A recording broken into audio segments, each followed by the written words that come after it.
주변에서 흔히 보이는 아파트 단지 같은 이곳. 단지 안에는 곳곳에 현수막이 걸려 있는 모습을 볼 수 있었습니다. 이곳에서 무슨 일이 있는 걸까요? 그냥 일반 여느 30평대 아파트와 같이 작은 방 2개와 거실과 안방이 이어져 있는 일반 복도식 아파트랑 똑같은 구조입니다. 집 안을 살펴보니 정말 아파트와 다를 게 없어 보이는 구조. 이곳에서 딱히 특별한 점은 찾을 수가 없었습니다. 무슨 일인 건지 자세히 이야기를 들어봤는데요. 그냥 저는 당첨됐다는 기쁜 마음으로 의사로 왔는데 지금 이것은 불법이라는 식으로 해서 강제이임금 같은 내용도 이야기가 지금 나오고 있고. 불법 건축물에 대한 시정명령을 이행하지 않으면 부과하는 건데요. 아닌 거예요? 그럼 여기가? 아파트가 아니라고 얘기를 하죠, 정부에서는. 생활형 이제 레지던스라는 표현인데 숙박시설로 얘기를 하는 거죠.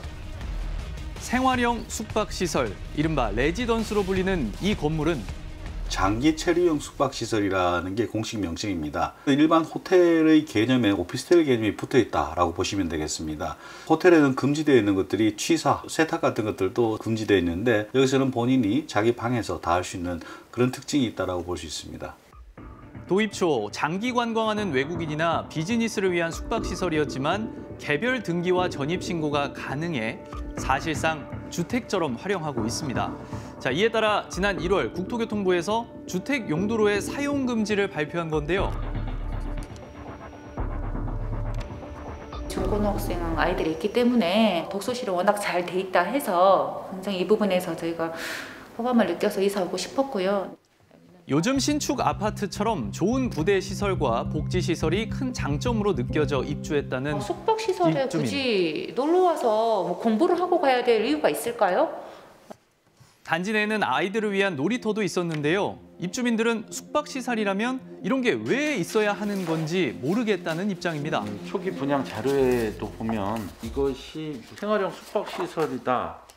그런 부분이 전혀 없습니다. 만일 이게 숙박시설이라면 초등학교, 중학교를 홍보할 필요가 없죠. 어떻게 숙박 투숙객들이 학교를 보냅니까? 분양 당시 홍보 문구에 아파트를 연상하게 하는 내용이 많았다고 하는데요. 일반 아파트처럼 저희한테 이렇게 홍보를 했지. 레지던스나 뭐 이게 숙박을 더 언급하고 숙박을 더 강조하고 그러진 않았던 것 같아요. 숙박시설로만 사용해야 한다는 걸 몰랐다는 입장. 주거 가능한 것처럼 홍보한 이유는 뭘까요? 분양 공고상에 보면은 그 숙박 시설로 돼 있어요. 분양 모집 공고상에. 그렇기 때문에 모를 수가 없는 거죠. 그건 한건설에서 분양을 했기 때문에 그쪽에다 한번 여쭤보셔야 될 것 같아요. 지금 이곳 입주민들이 가장 걱정인 것이 이행강제 있답니다. 공포가 대상이라는 안내문 제작 후 주민센터 배포. 지난해 입주 당시 지자체에서 전입신고를 독려했기 때문에 당연히 주거 가능한 곳이라고 생각했다고 하는데요. 주거를 지금 전입신고를 해서 살고 있으면 강제이임금을 매년마다 10%씩 내라. 그러는 매년마다 10%라니 이건 저희가 도저히 받아들일 수 없고요. 시세 기준액의 10%니까요. 제가 봤을 때는 대략 매년 한 3, 4천만 원 정도씩. 이미 전입신고를 마친 입주민들은 그저 답답하기만 한 상황. 하루하루가 불안해 잠도 이루지 못할 지경이라고 합니다.